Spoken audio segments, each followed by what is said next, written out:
Et la détection d'un agriculteur en difficulté n'est pas forcément toujours évidente, dans le sens où la difficulté n'est pas forcément là où on l'attend. Et donc, le plus compliqué, c'est d'écouter et de pouvoir échanger avec le client pour justement parler de ses difficultés.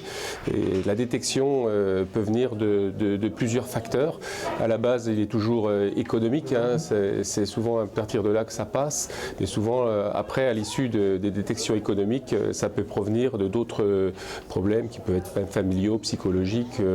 ou locaux. Donc justement, les différents échanges font qu'avec le client, on a quand même beaucoup de contacts, et comme nos clients, on va dire,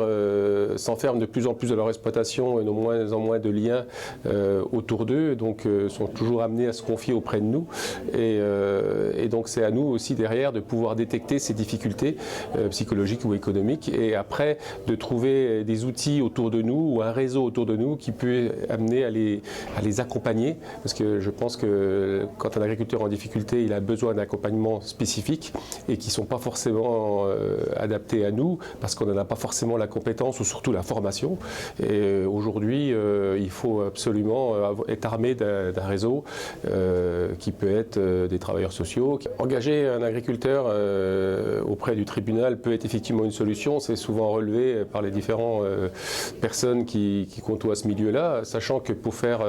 l'agriculteur est souvent soit dans une forme de déni ou d'acceptation, il n'accepte pas forcément les difficultés qu'il peut vivre, et de faire prendre la décision à un agriculteur d'aller auprès du tribunal pour justement se protéger, parce qu'à la base c'est quand même une protection pour pouvoir stopper et trouver des solutions, c'est quelque chose qui n'est pas simple. Et cet engagement ou cette décision, on peut effectivement lui conseiller.